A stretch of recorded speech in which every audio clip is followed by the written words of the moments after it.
I thought would give talking about America and even Australia a break, and we'll cover some other places that don't get nearly enough attention and see how many I can mention in this amount of time. I guess we should start with our neighbours in the Pacific Ocean, the islands, Solomon Islands, Fiji, Vanuatu, Tuvalu, all of them, they're still going underwater. Should probably mention that. And I guess we'll just go across the world. Well, we got Myanmar.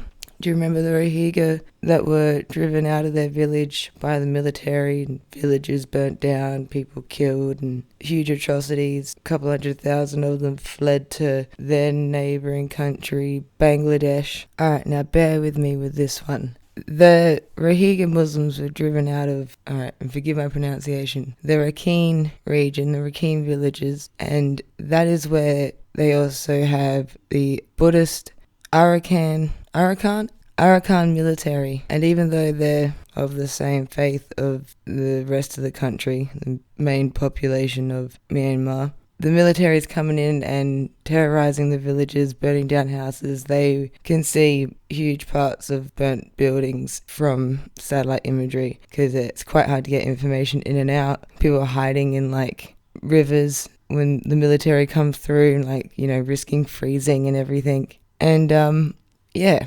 that region of the world can't catch a break. And so then that also reminds me of Bangladesh having a huge crisis still of all these displaced people. I guess we'll move up through the world. The Uyghur Muslims that have been put in concentration, re-education, whatever you want to call them, camps by China.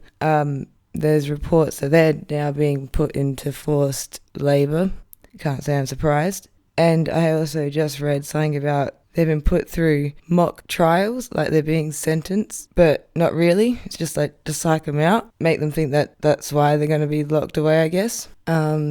Kashmir, between Pakistan, India, well, that group of people were already doing terribly with their mental health from just the restrictions and the conditions that they were made to live in. And then when the pandemic rolled in, and that just made everything worse, people were really struggling. And how are the Kurdish doing? Another lot of people that are a stateless nation in between Syria, Iran, Turkey area. Everyone should have a world map. I really think everyone should have a world map in their house. That's a side note. But I want to quote you something from the end of April this year. At least 46 civilians were killed, including 11 children, in an explosive-rigged fuel truck detonated in the northern Syrian town of Afrin, which was seized by Turkish forces more than 2 years ago. Another 50 people were wounded in the explosion. Let me say that again. 11 children. See, I really am bothered when children are blown up. I'm never going to forget about that Tomahawk missile hitting that school bus in Yemen. That Tomahawk missile was American made, and that's what I want to talk to you about, other than the whole country. Their health system, hospitals have been decimated. People don't have enough nutrition, so the coronavirus has started to already devastate the people of Yemen. But back to the sales, and it's not even the USA, but still North America. This is an amazing quote.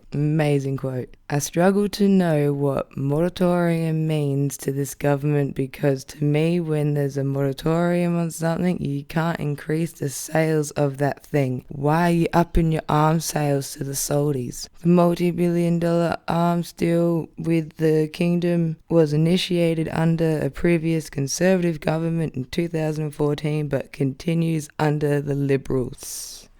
And this just in. Violent surges in Yemen after coronavirus truce expires. On Monday, the Houthi health minister said in a Twitter post that a coalition airstrike had killed 13 people, including 4 children.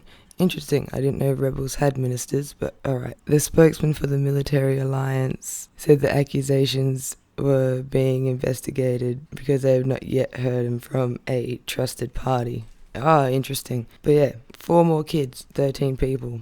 Alright, we'll go over to Palestine, Israel, and the Prime Minister of Israel is using the fact that there's the Trump administration that has put Trump's son-in-law, Jared Kushner, in charge of all of this, and the fact that everyone is distracted by the pandemic and everything else to annex a whole bunch of land. And yeah, just use it as a massive land grab while nobody's looking. And we will wrap this up by going through Sahel, the central western part of Africa, Burkina Faso, Mali, Niger, which seems to be, to my understanding, France's forever war. Because all these countries are part of this group called the G5, and since that's been set up to fight militants, a lot of civilians have been killed. Amnesty International came out and said there's at least 200 documented cases of unlawful killings and forced disappearances in February and March. And we'll leave it there on your quick round the world update on places and people that some might forget about, but not here. Stay safe, everyone.